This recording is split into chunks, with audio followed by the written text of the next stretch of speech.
Good morning, good evening, good afternoon, wherever you are. Welcome to Dumb SEO Questions, episode 201.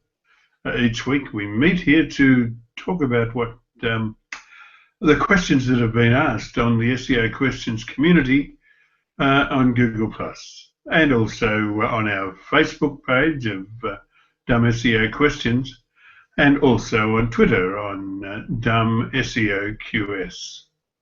With us tonight we have Tim Capper. Tim Capper is CEO of Online Ownership in the UK. He hails from Corby, 27 miles north of London. He's also a Google My Business top contributor. Masataki Wasa is Webmaster of wasaweb.net. Masa is also a Google top contributor in the AdSense community. So I tricked you, I did it backwards. All right, we have a few questions tonight. Let me click the button and see about the first one.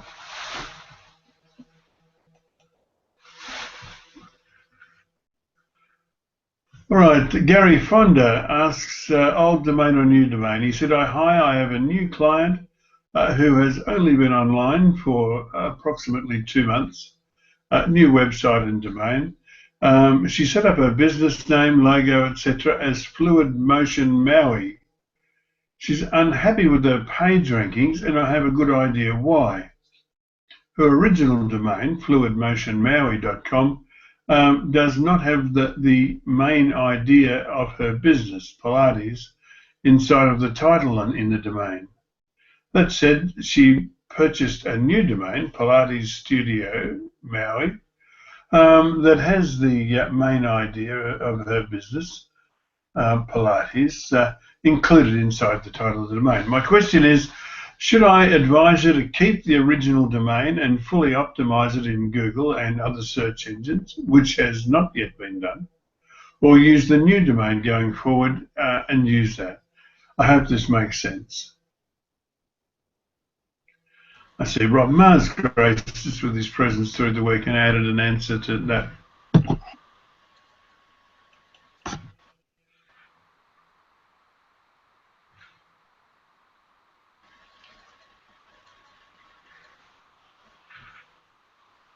Yeah, look, EMDs don't, like Rob said, EMDs don't provide some sort of instant boost anymore. It helps with branding, it helps with recognition, but, EMDs are filled, it's like any site now. You can have your domain being a EMD or a completely different domain. The question is, after 2 months expecting anything to be happening, especially if it's in a competitive location-wise, or 2 months is a very short time. You are going to need to work on, your overall branding and authority, regardless of the domain that you decide on. Yeah, agree. And the thing is, 2 months is not a long time. It wouldn't matter either way whether they scrap the first domain and use the second one, if that's what suits the owner best. Yeah, it wouldn't matter. I mean, if you, for example, if you, like on a new domain,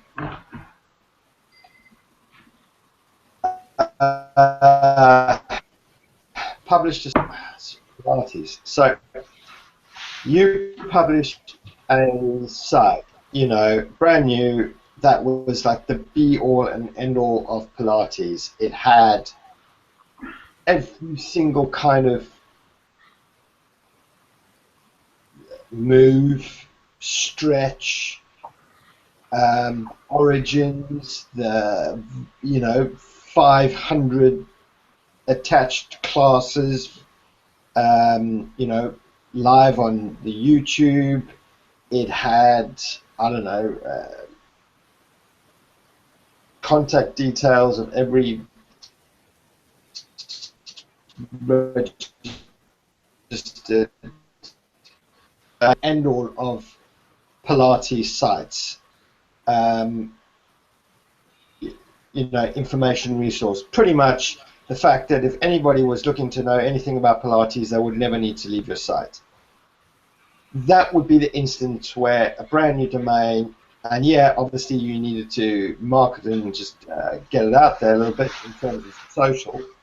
But in that instance, your site would, within 2 months, Google would start positioning it, in a very favorable position, certainly. So that's kind of like the standard site. I don't know what the site is, but something with 5 or 10 pages, depending on how competitive that location is, or if it's a big city in Pilates and there's another 400 teachers or whatever, or other websites, you're not going to see much traction.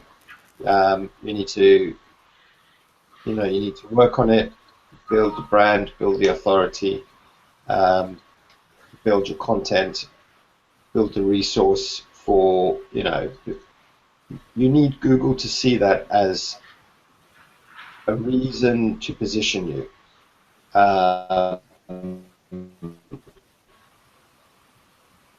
Content that they provide.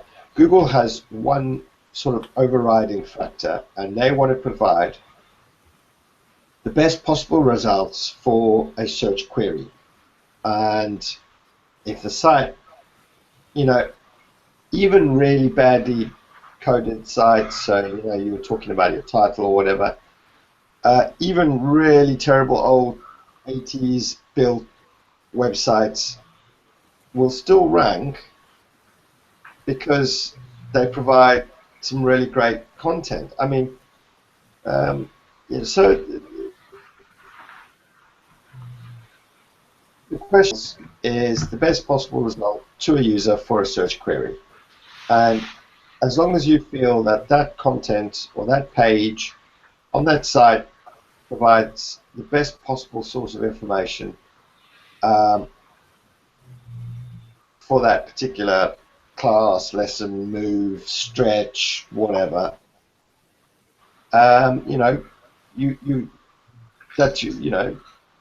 that's the first stepping stone to Google deciding to position you according to your site.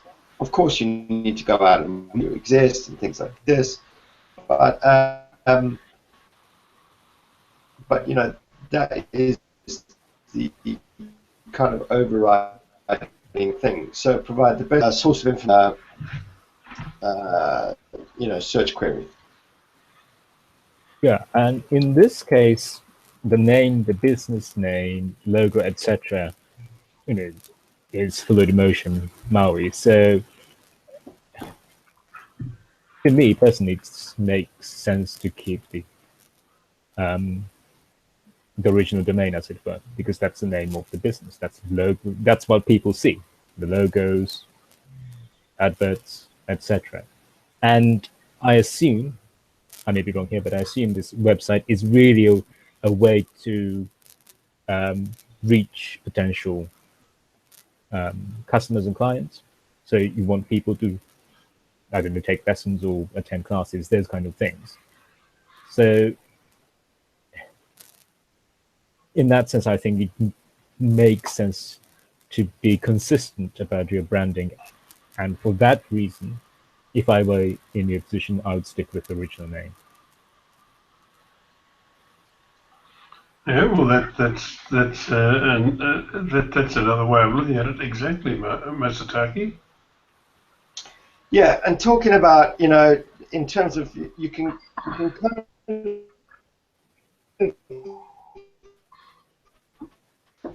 so just search sort of your website appears position 4 for me, and Facebook, your Facebook page is position 1.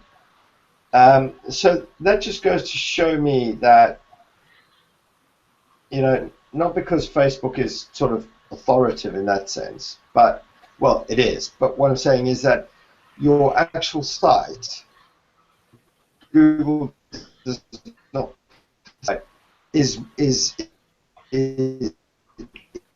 more for brand. If you are building that brand as Fluid Motion Maui over time and on your site, when people search Fluid Motion Maui, Google's going to go, yes, I understand this brand, I know this brand, people talk about it, people have linked to it, etc., etc., and here it is, Fluid Motion Maui, and you'll get some, etc. Okay, Tim, sorry to interrupt, mate, but your bandwidth cut out when you were explaining one of your points. So I wonder if you could repeat the point that you made about the Facebook site, Facebook page being position 1 and the website being position 4. Yeah. So because your site is position 4, that's telling me that Google doesn't feel that this is the right, and they don't understand that when someone's searching Fluid Motion Maui, that your website is actually Fluid Motion Maui because of the branding, etc. They kind of understand that the Facebook page, which has a lot more interaction and things like that, that is what people are actually going to want to see when someone searches Fluid Motion Maui. Now you need to take the work that you've done in terms of branding and awareness and things like that from your Facebook and translate that into your website. Yeah. All right. Well, Gary, I hope that is sufficient for you, and I apologise for some of the occasional glitch there. Let's move on to the next. Oh, it looks like the SEO Questions website has a bandwidth issue as well. Deb Data Basu asks the question on the procedure of generating conversion code. Deb Data, I will make a page and put it on the site and add it to your link. Guys, did you want to answer this one or not? No, I didn't think so. It's a complex procedure. It involves putting a tracking pixel on the confirmation page of your shopping cart, it's rather than try and tell you verbally, it's something that would be better explained with screenshots. So I will do that, Dev Data, and hopefully should have it for you within a few days. Okay, so let's move on to the next one. This one from Mohammed Usman, how to change the geographic target in Google Webmaster Tools. This one was answered through the week by Tim Capper and also Dave Elliott. Mohammed then realised that .co.uk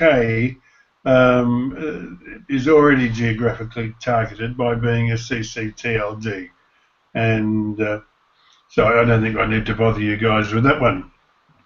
Yeah, well, initially the question was, I think has that been edited?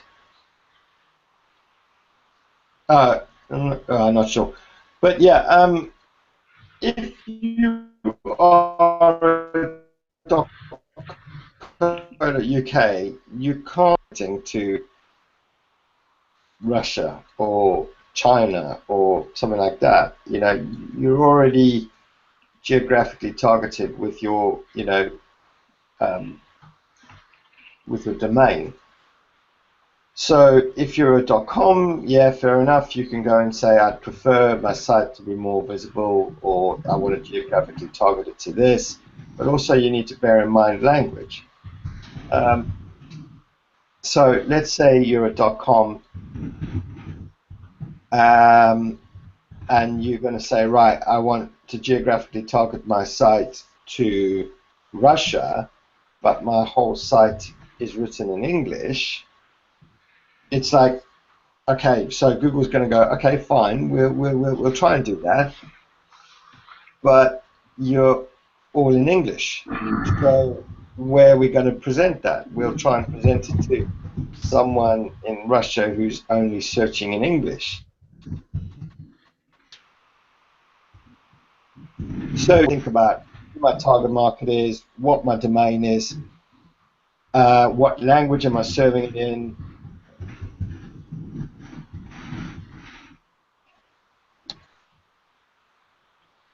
And also, just to give you a bit of context, my site's on a .com, and kind of a year, 2 years in, I realized, oh, I haven't geo-targeted, not that I need to, but I thought, well, let me just make sure and switch it to .co.uk, and literally still 70% of all my traffic is US based. Nothing switched. So you've got to take kind of geographic targeting with a slight pinch of salt. There's no magic like, wow, I'm just going to like instantly only appear in, so align everything up, have a think about what you're trying to achieve, and you need geographic targeting. Cool. Okay, let's move on from this one. I'll just tweet that.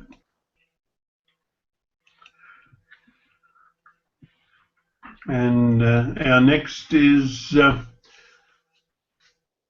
question from Samantha Catlow. Will Google penalize shared databases between websites? I have a live e-com site, and I'm beginning to plan a second e-com site with the same products, but targeted towards a different market segment. I'm considering developing a shared database between the two sites. However, I'm concerned that Google may penalize the sites.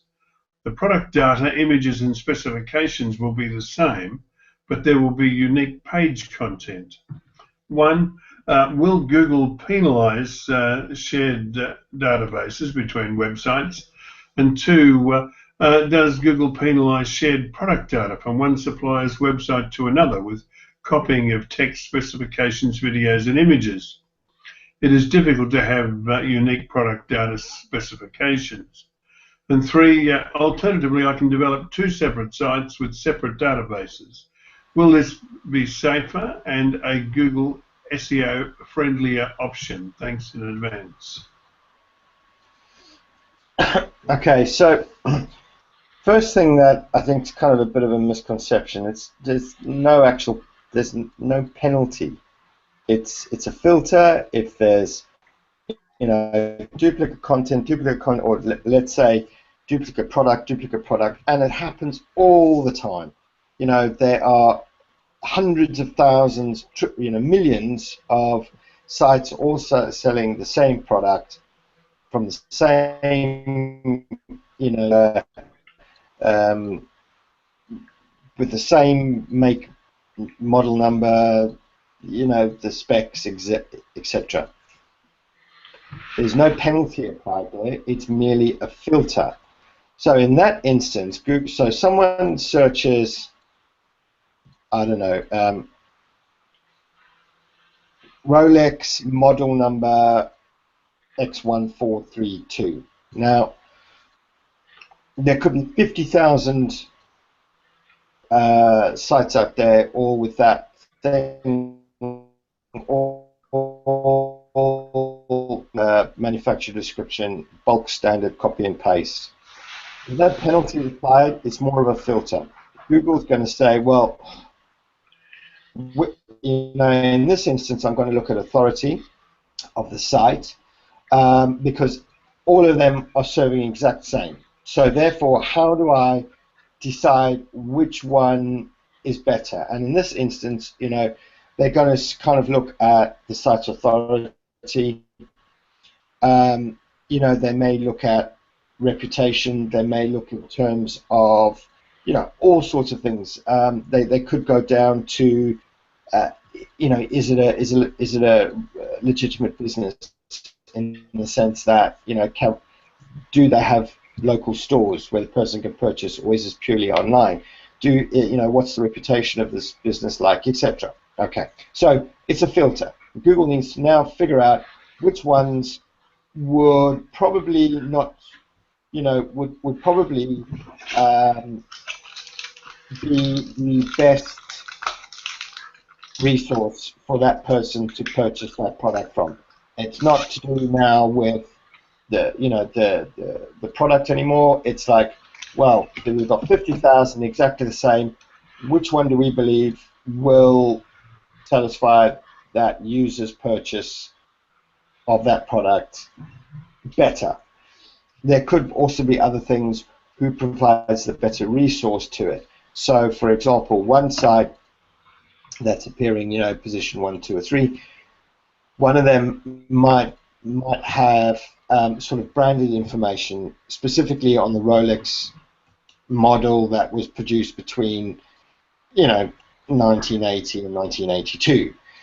One of them might produce a bit more user information in terms of they might provide something a bit more unique in terms of how to select models M120 to M127 and the differences between them, and go into a bit more in depth on in their own research in terms of, well, if you're looking for something, this one is 2 millimeters wider than that one, and not necessarily on the product page, I'm saying within the site, providing more user information to make a decision based on a purchase.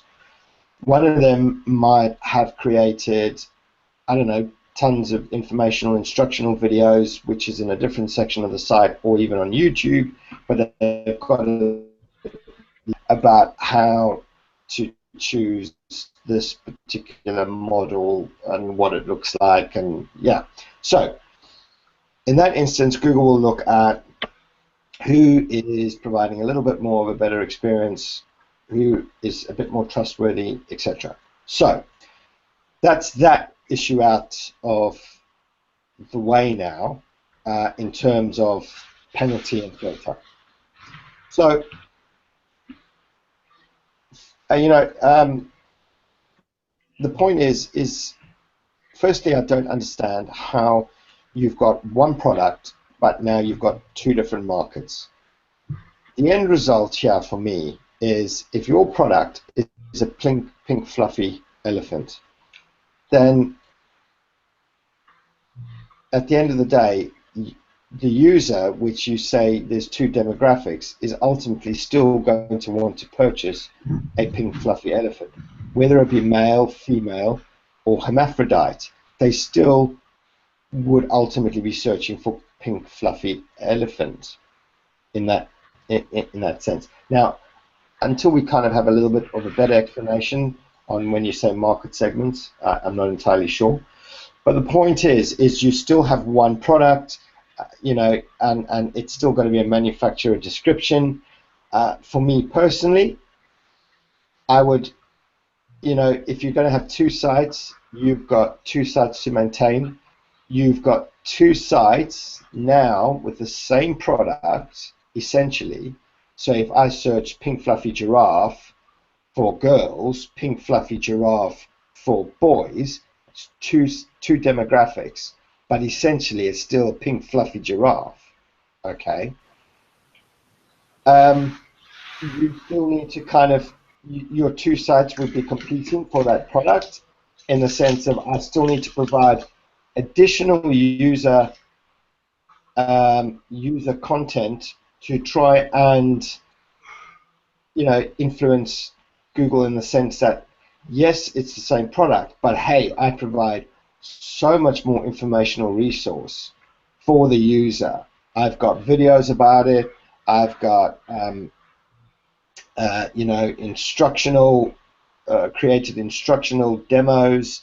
I've created size charts. I've created, etc., etc., in order to inform the user to purchase my product, or how to purchase a product, or make an informed decision. So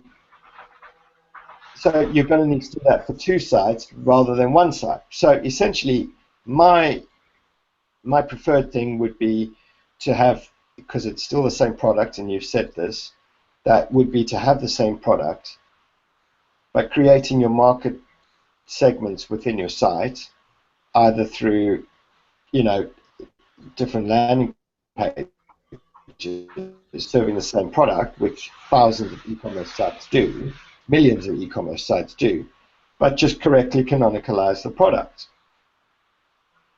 So you're still serving one product. You've got one site where you provide, where you create and build up all the informational resource around that brand, that product, the model, the make, etc., for users to make purchasing Google Signal. There's about 50,000 of these guys all using the same product description, make, model.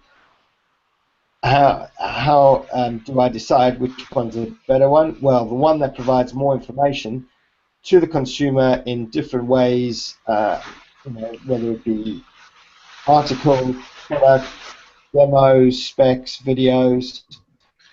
That this is the guy I'm going to choose to position number one for that product. For me personally, if this was thing, it would be, for me, it would be, it's one side. We're just going to create a separate kind of, landing page for that particular user, and then add the product into that. But I'm going to correctly canonicalize my products, because essentially I don't want those two products fighting against each other, or Google having to guess which product on which page and which parameter query is my intended, is the one. I don't want Google to have to guess. I would prefer to tell him that this is my sole product, and I'll probably use canonical, canonical URLs. So that would be my preferred method. Ideas here, but that would be my preferred method, purely because of when you look at how Google is how Google will filter it out, and the fact that it is still the same product, creating another site, or you're still just adding the same product on another domain into the filter. Yeah, I totally agree with you, Tim. And yeah, it would be much better to have, if you do want to describe a particular product in two different ways, maybe you could separate them by folders, and just as long as Samantha remembers to canonicalize one of the products back to the original product. The other thing that I think is compelling is, if it's a second e-commerce site, that's another unique IP address he has to rent by the month, and another SSL certificate that you have to pay for. So there's a couple of $100 US that she'll save if she uses folders within a site instead of building a second site. All right. Anybody else on this one?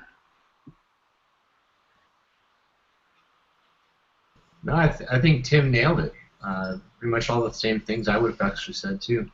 So. Yeah. All right. Let me tweet that. Next one is a question from Nishad SI on subdomain or subfolder. Nishad is working with a company offering jobs in the Middle East. The site has subfolders for different country views like www.abc.com/Kuwait, www.abc.com/Qatar, etc. My doubt is which will be more SEO friendly, subdomain or subfolders as it is now. We are not getting a stable result. Thanks in advance.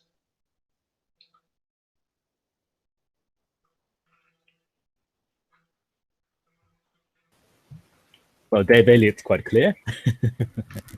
He says folders, always folders.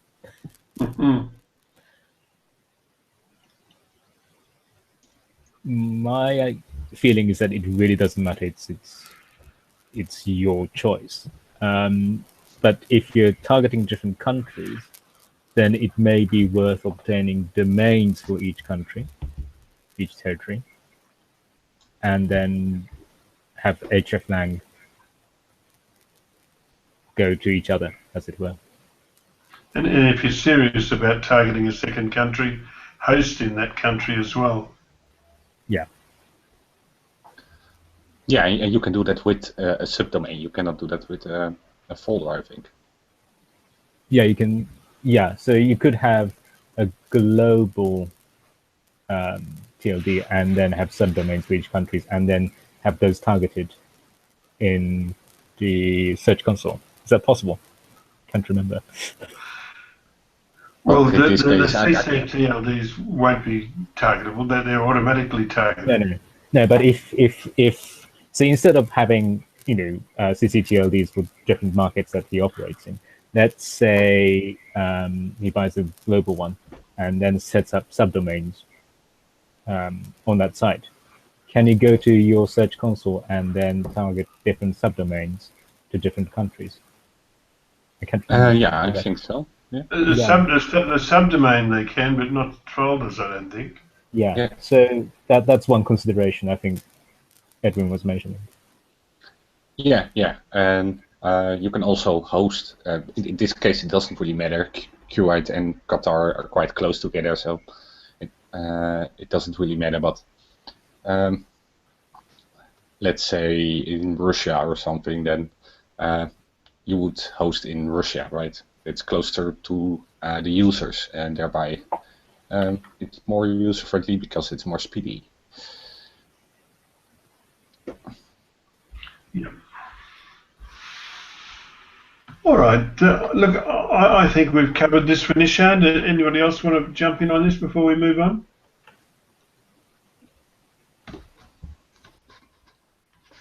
I'll record that as a yes. A no, I should say. A question from Chase Rayner on tracking call conversions. What do you guys recommend for tracking call conversions? Google forwarding number or a third-party app?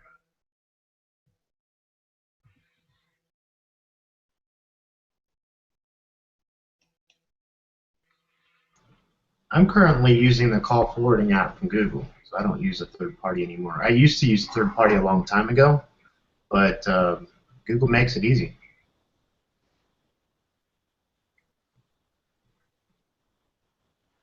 Anybody else? Yep. Well, we'll have to stick with William's excellent answer. And also, we also have Tim's on the website answering through the week. And he agrees with you essentially, William.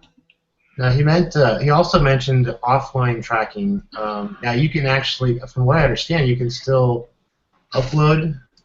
So I haven't done this, but download your call log information and then upload it. Tim, maybe you have a little more information on that, but I heard rumors that you can do that. I haven't done it, so for offline tracking to make sure it's accurate. Okay. All right, here's a question from CK Stool. and CK asked a question on canonical thieves, it's titled. He said, "Hi guys, been a while since I posted here. I have a question about canonical thieves. I have a post that has always ranked really well. Last week I noticed my traffic waning. Eventually I went searching for the problem and found that another website has basically stolen my canonical tag. When I was trying to fix this, I noticed a website with my exact title and description in the search engine results pages. I clicked on it and my blog post opened up, but only for a second, and then another website with a spammy catch-up page opened up on top of it. To me, it looks like they've stolen my wrong canonical tag. I can see it when I view source on their page, and they're also using some sort of iframe or something. Have you guys ever heard of this happening? I've got a complaint in with Google and I've contacted HostGator, their host, but everyone seems to be taking their sweet time. I've also tried making changes to the page content and I've even unpublished it now, but nothing changes though. What can I do? I can post links if it helps."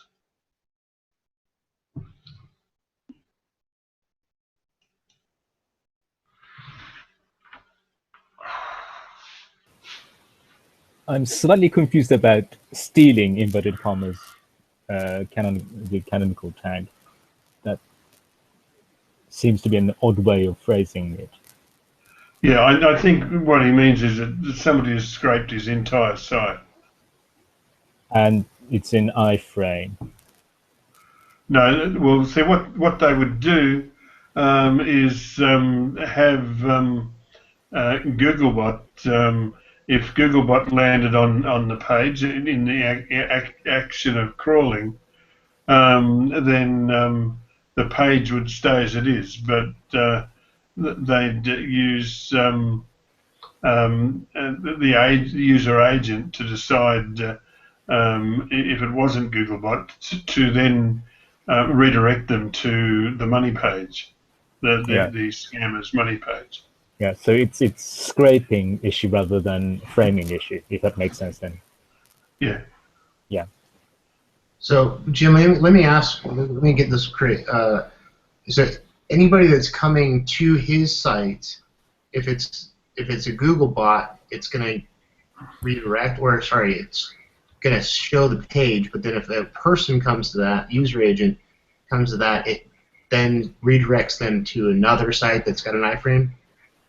Yeah, so like the scammers don't want his page to fall out of the index completely. That's where they're getting the traffic from. So when Googlebot lands on that page, it will show the actual page that he's always had there. Correct. But anything other than Googlebot, then they'll jump to this other page. I've been dealing with something similar starting in October of last year, and then I've had a couple other sites get the same thing, but those were on a Joomla platform, and I didn't see it until I think Search Console started reporting a couple different keywords that my client didn't actually show up for, like Nike shoes, stuff like that. But at the same time as when you went to it, it didn't redirect until a certain amount of refreshes.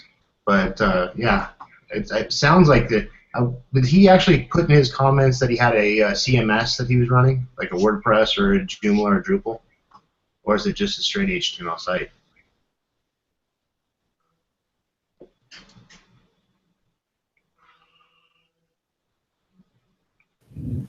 I'm sorry, Wayne, could you repeat that? Oh, I'm sorry.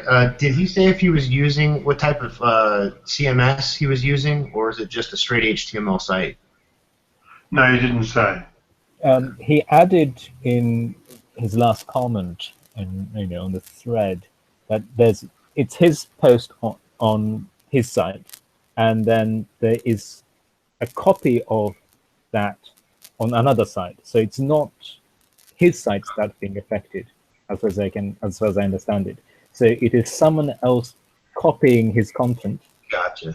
Okay. And then ranking probably higher than his, And then it's as Jim described. So when the Google bot comes along, then it is showing his content, which has been scraped from his site.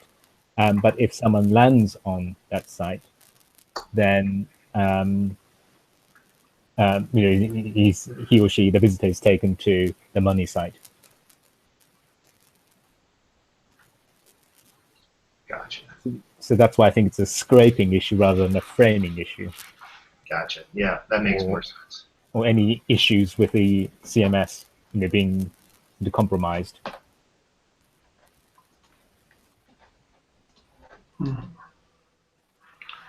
And from the comments in the SEO Questions community, you can read them there. It looks like this situation is now resolved for CK Stool. I'd say it would be the DMCA report that Tim Capper recommended that would have got that happening. Well, the examples he gives, they are still in the index. So that scraper site isn't de-indexed, and they're clearly scraping his site, and then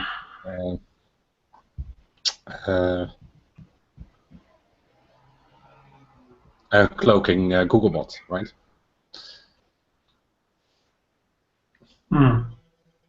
Because what the Googlebot sees is basically a copy of his site. If you look at the web cache, but if you go there, then you would go to the money site, as you said.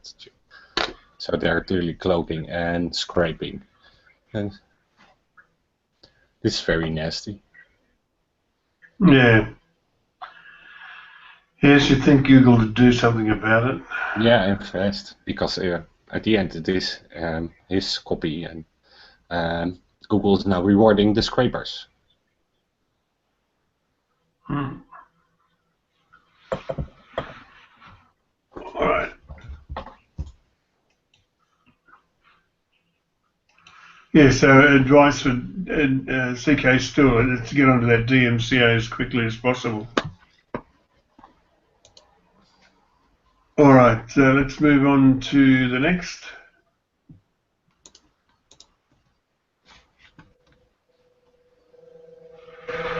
This is from Piyush Vasoya. Same services, but web content is different. He said, hi, I have two websites, paradisegold.in and paradisesanitarywear.com. Both of these websites have the same design structure, same coding, and offer the same services, but the web content on each is different and unique. So my question is, how will it impact on SEO?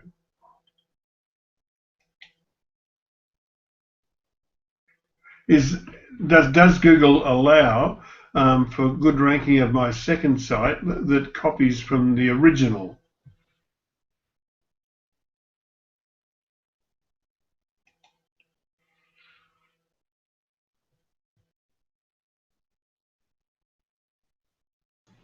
I'd be curious of what type of site is it. If it's maybe a chiropractor in one city and a chiropractor in another city, they do the same things. I wouldn't see. It's bathrooms. Bathroom. Hang on a second. Yeah, what's the? So what was the second site? So I've got Paradise. Okay, I'll reset and go back there. Paradisegold.in and paradisesanitarywear.com.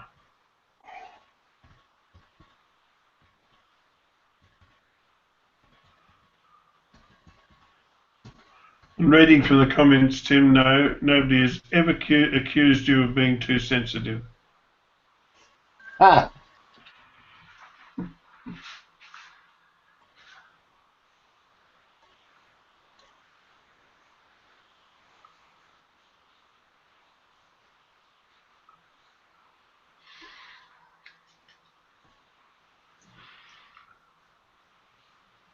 Well, looking at the website, it's a nice looking website, but yeah, it's complete duplication.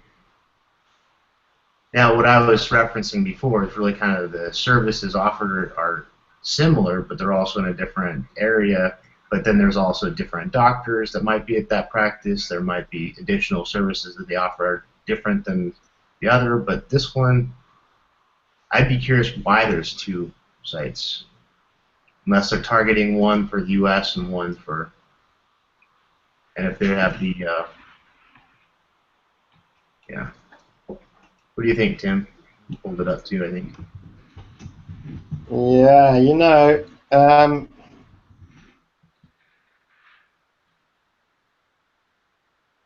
this, look, without checking every single page, I mean,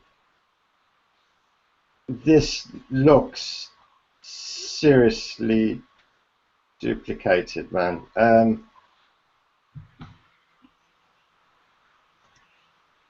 Hang on, I just want to. Yeah. So to go to your original thing, yeah,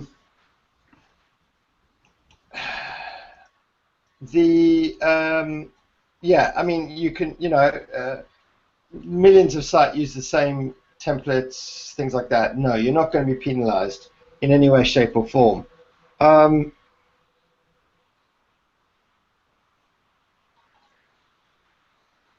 The thing is these sites are not different.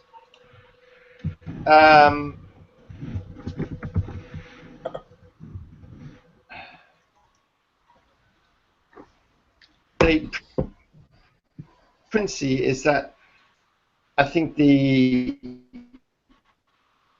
Where one has got some articles, whereas the Paradise Gold one doesn't. But apart from that, literally they look, you know, they're identical. So essentially, and we get back to sort of, well, is it penalty or is it, you know, a filter? Google's going to find one of them essentially more. They're not going to rank both of them, put it that way. You know, these are going to be. It's just not ideal. I don't know what. Why did you intend? I mean, I know one is obviously country domain. Hang on a second. Did anyone check whether they maybe hreflang, is he targeting two different countries? That's what I was thinking too, because it's basically got the .com. But that I was running it through SEMrush real quick and just kind of checking on the traffic and stuff. So. Look, if that was your initial intention, because one's .com, one's India, okay, I kind of get it, but there's still, you know, then I would look at using hreflang to, but that, well, you can't really. They're actually different domains, aren't they? One is Paradise Sanitary Ware and one is Paradise Gold. Yeah, I honestly, I don't know why you've done it like this. Literally, it's one site duplicating the other apart. The one's got articles.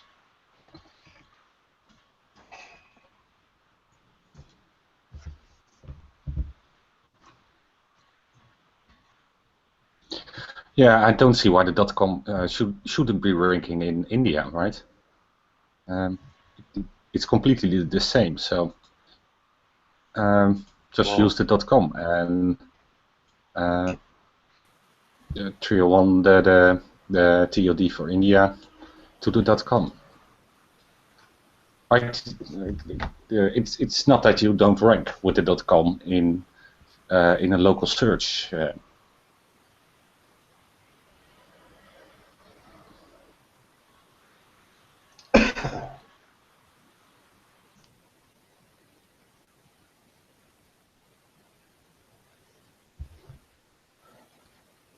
But just currently looking through SEMrush for any traffic, I'm not seeing very much traffic at all. And you can see more traffic on the .com, which is pretty much nothing anyways.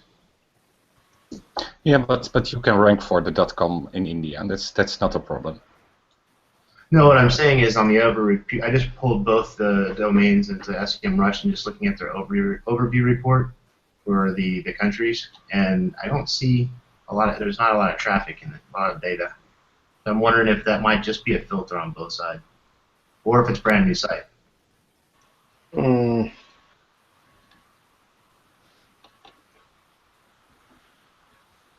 Yeah, there's no logic, is there, in having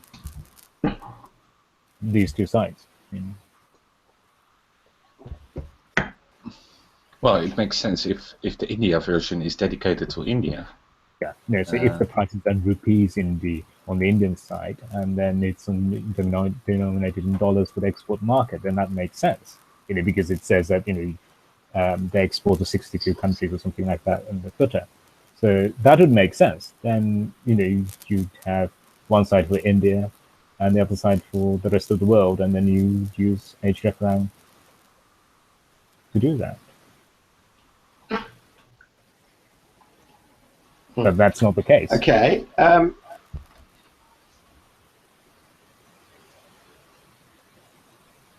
on a second, yeah.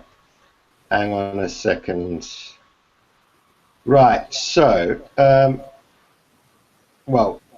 okay, so in the original thing where he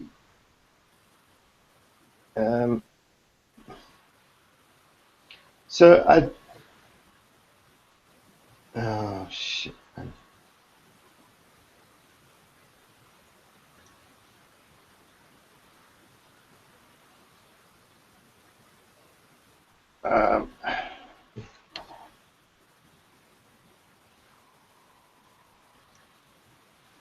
So the site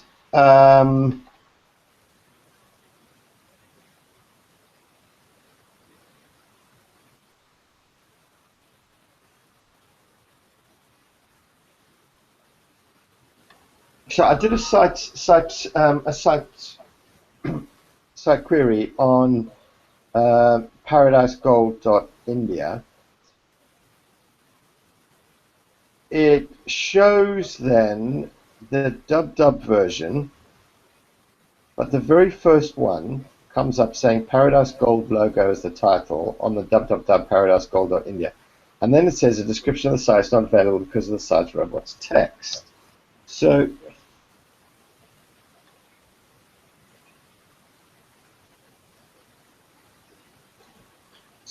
we potentially have an issue there in the sense that you've got dub version of Paradise Gold India actually running.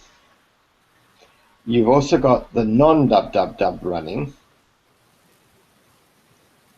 It's defaulted to the non-dub. It's not.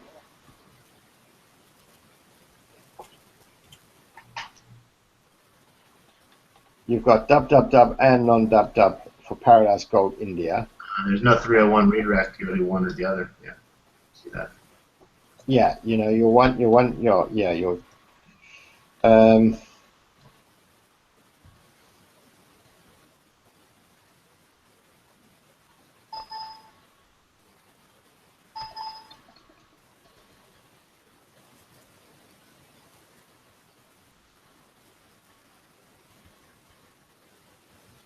so now essentially you've got 3 sites that are all the same.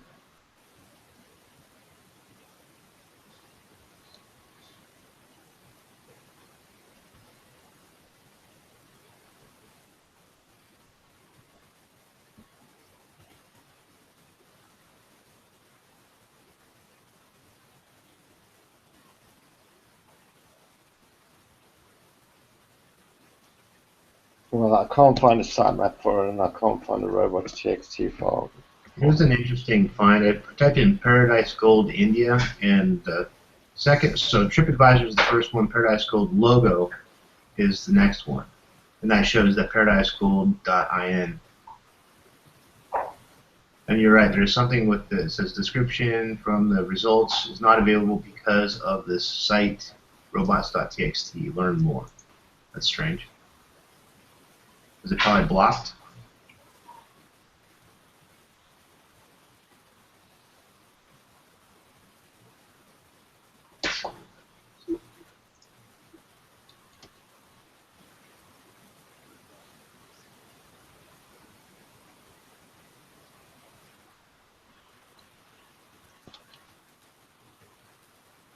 No, there's only two things: user agent open and disallow. Yeah.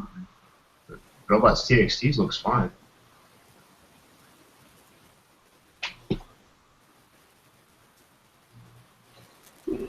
Hang on. Yep. No, isn't it?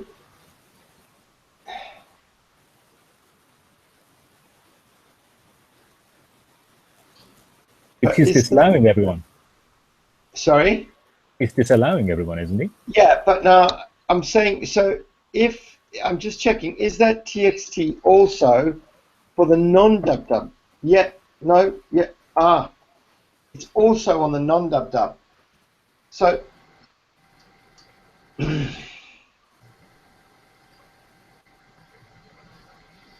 well, there's the answer.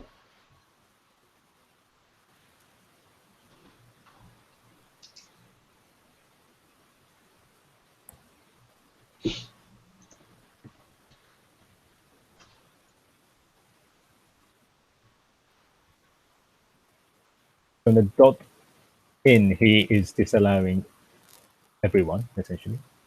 All files, all directories from all spiders, all bots. On .com,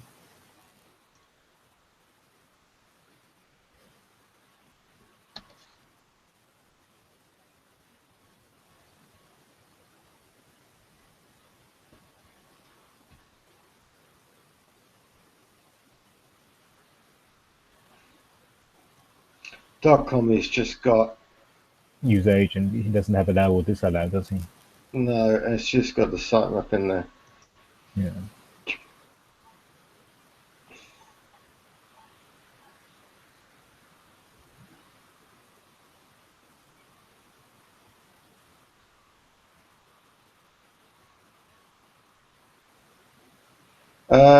Yeah, something's a bit odd. You know, your sitemap is.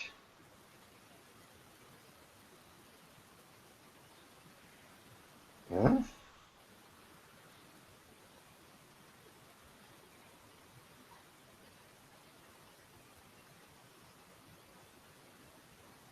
Which was, I forget now, which was the site that had the bloody articles in the first instance?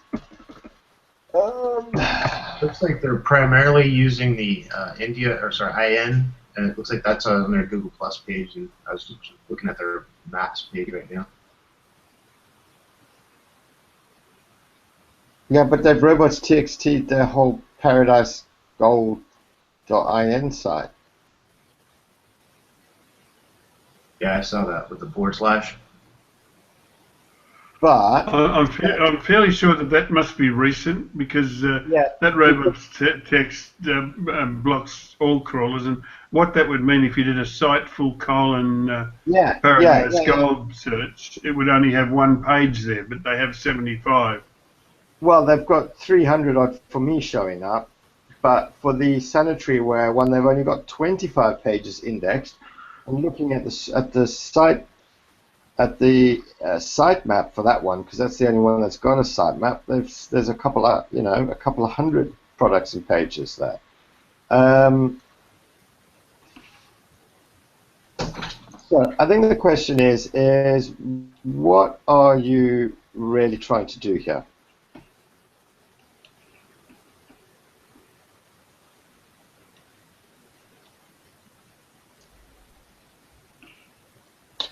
in general, you see that happening over and over again, where people have two sites.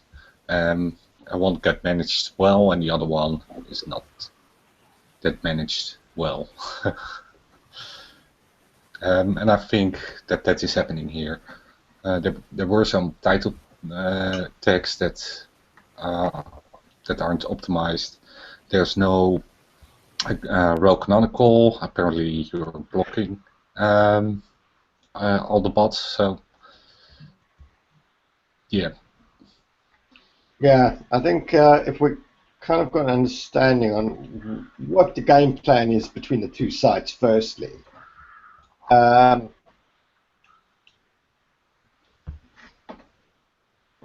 then we could kind of offer a better suggestion, depending on what the end game is. We kind of know what the thought process was, what you're trying to achieve, and then we could probably give you a little bit better in terms of where you want to go, or offer you some advice on looking at what at the minute you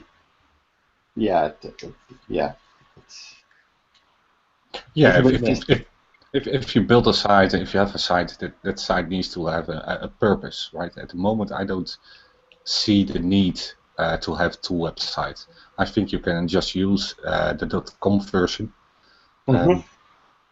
and redirect the ParadiseGold.in to the .com version. Because your .com will be visible, obviously worldwide as such, India also. Obviously, make sure your articles are and you've got your corporate office there. And of course, remove the blocking in the robots.txt one. Otherwise, Googlebot will not see the 301 redirect. Yeah. And if you have a plan for the ParadiseGold.in, you can still do that after the 301. I don't know if this main name. That is a seriously cool image. Now, I don't know if that's a photoshopped image where you've got that bathroom and you've got... Let me grab that image. I really like that image. That is seriously cool. I wonder if that's a real bathroom. I want to know if they made that bathroom.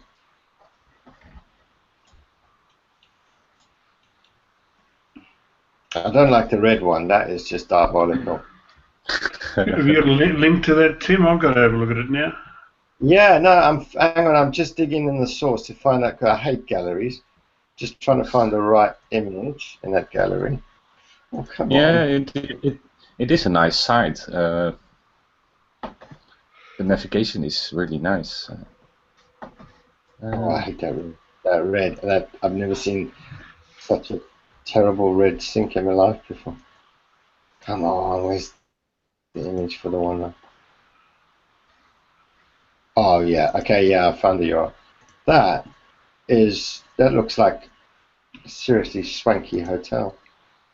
Oh, yeah, got it.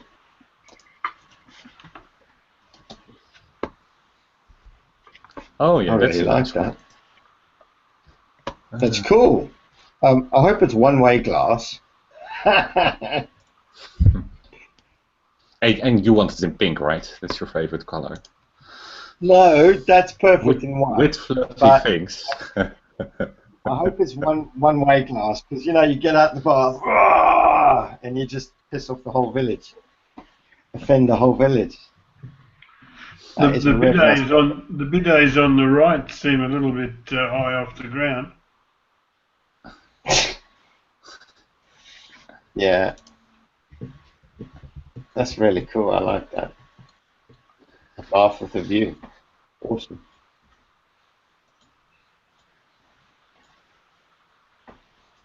So my question is find out, is that a real bathroom or is that image photoshopped on the back there?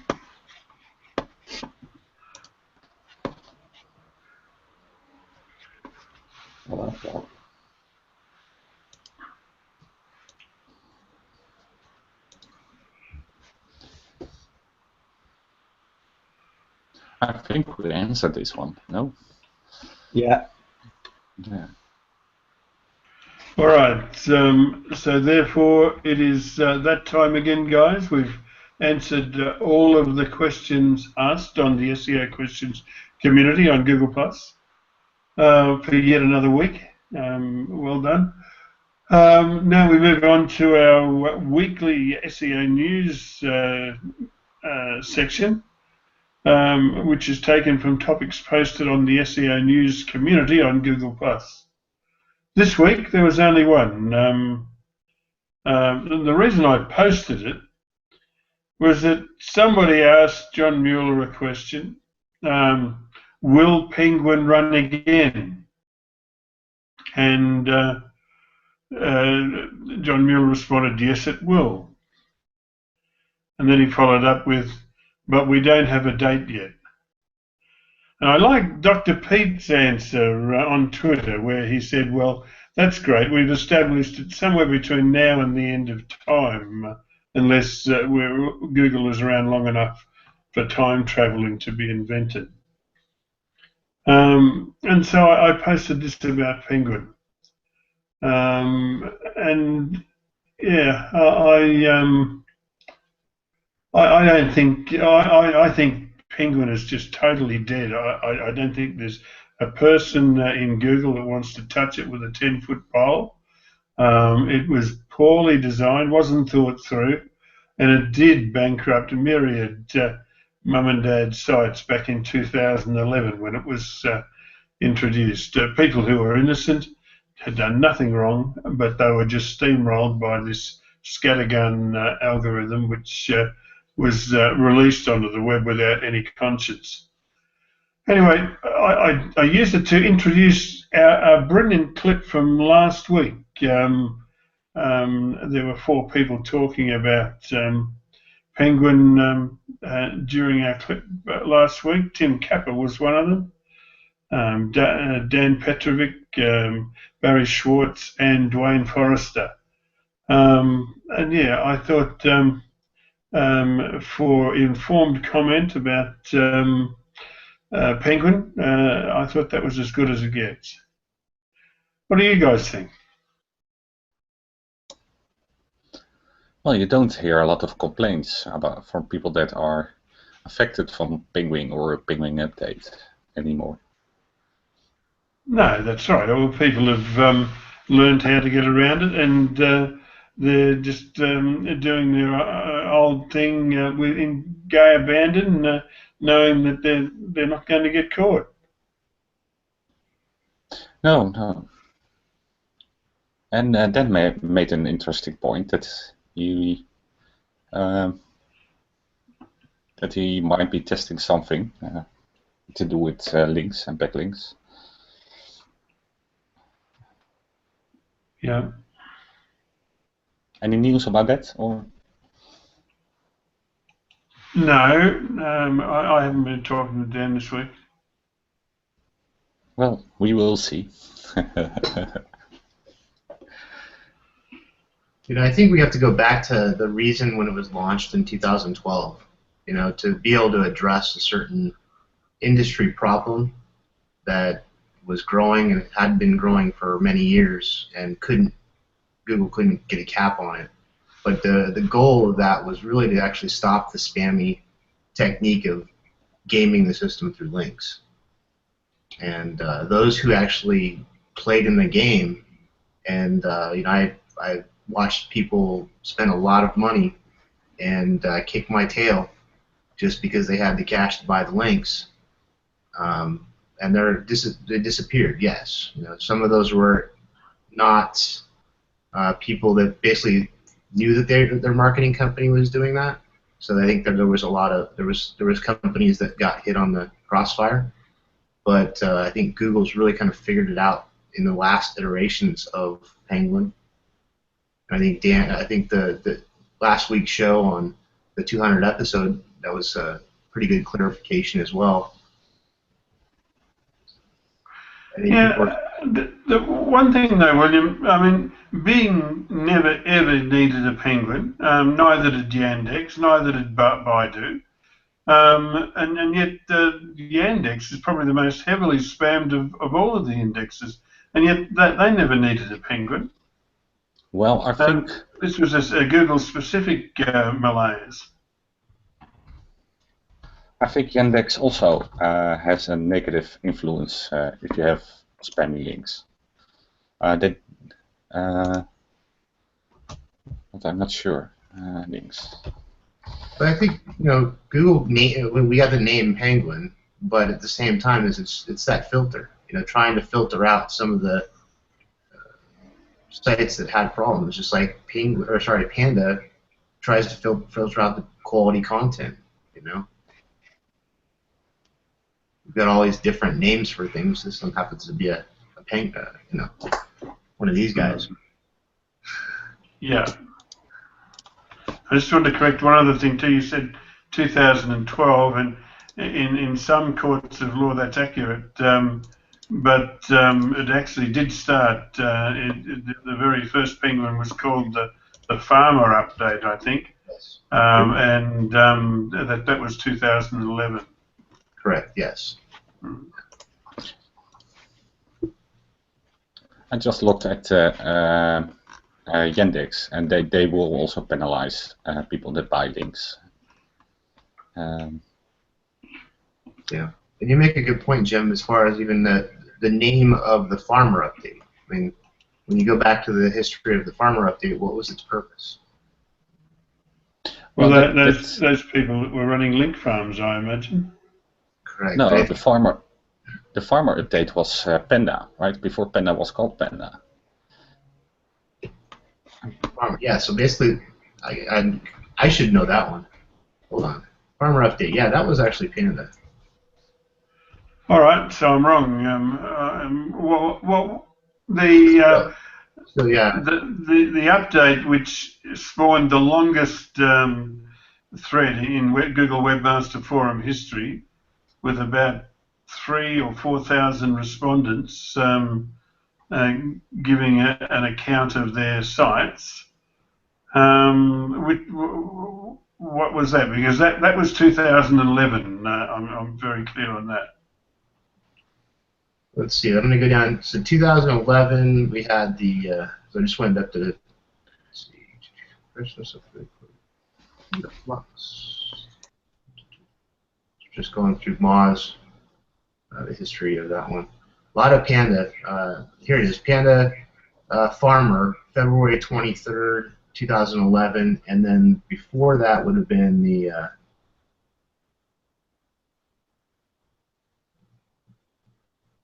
You probably started seeing stuff like in January 2011 with the Overstock.com penalty, where they were, getting into link buying as well.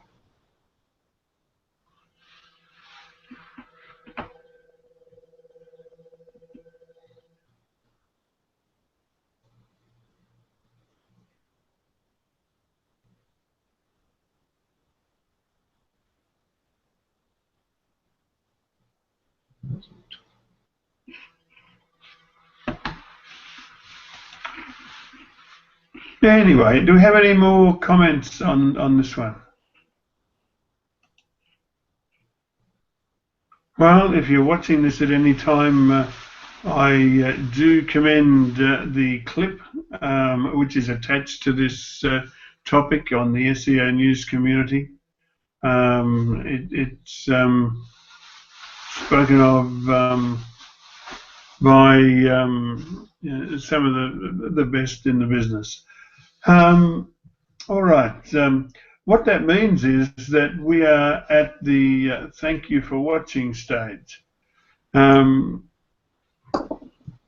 thank you for your interest in what we do, because if you weren't watching, there'd be no point for us to be here, and we have fun. And you make it possible for us to have that fun, and for that we truly thank you. We will be back at the same time next week to do this all again, but for now, it's good night. And